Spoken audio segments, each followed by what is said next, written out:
ಸ್ನೇಹಿತರೆ, ರೋಸ್ ಕೊಟ್ಟು ಕರೆಕ್ಟ್ ಮಾಡೋದು ಆಗಿನ ಕಾಲದಲ್ಲಿ, ಈಗಿನ ಕಾಲದಲ್ಲಿ ಅಡುಗೆ ಮಾಡಿ ಕರೆಕ್ಟ್ ಮಾಡೋದು ಈಗಿನ ಕಾಲದಲ್ಲಿ. ಅರ್ಥ ಆಯ್ತಾ ಗಾಯ್ಸ್?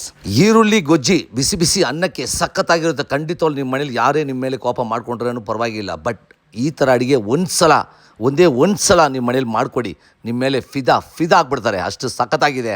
ಸಾಂಬಾರು ಈರುಳ್ಳಿ ರೋಳಿಗೆ ಹಾಕಿ ರಪ ಅಂತ ಕುಟ್ಟಿ ಬಿಸಿ ಬಿಸಿ ಕಾಯುವ ಮಡಿಕೆಯಲ್ಲಿ 2-3 ಸ್ಪೂನ್ ಎಣ್ಣೆ ಬಿಡ್ತಾರೆ. ಸಾಸಿವೆ, ಮೆಂತ್ಯ, ಸಾಂಬಾರು ಈರುಳ್ಳಿ ಅಷ್ಟೂ ಎಣ್ಣೆಯಲ್ಲಿ ಚೆನ್ನಾಗಿ ಫ್ರೈ ಮಾಡಿ, ಸ್ವಲ್ಪ ಟೊಮೊಟೊ ಹಾಕಿ ಮತ್ತೆ ಒಂದು ಸಲ ಫ್ರೈ ಮಾಡಿ, ರುಚಿಗೆ ಎಷ್ಟು ಬೇಕಷ್ಟು ಉಪ್ಪು, ಸ್ವಲ್ಪ ಅರಿಶಿನ, ಸ್ವಲ್ಪ ಖಾರದ ಪುಡಿ. ಈ ಗೊಜ್ಜಿ ಬಂದು ಮಿನಿಮಮ್ 1 ತಿಂಗಳು ಫ್ರಿಜ್ಜಲ್ಲಿ ಸ್ಟೋರೇಜ್ ಮಾಡ್ಕೋಬೋದು. ಮತ್ತೆ ಕೇಳಿ ತಿಂತಾರೆ. ಹುಣಸೆಹಣ್ಣಿನ ನೀರು ಹಾಕಿ ಇನ್ನೊಂದು ಪಾತ್ರೆಯಲ್ಲಿ ಕಾಳುಮೆಣಸು, ಜೀರಿಗೆ, ಸಾಸಿವೆ, ಬೆಳ್ಳುಳ್ಳಿ ಚಿಪ್ಪೆ ತೆಗಿಬೇಡಿ, ಹಾಗೆ ಹಾಕಿ ಒಣಗಿರೋ ಶುಂಠಿ ಅಷ್ಟನ್ನು ಫ್ರೈ ಮಾಡಿ ಪುಡಿ ಮಾಡಿ ಅದು ಆ್ಯಡ್ ಮಾಡಿ.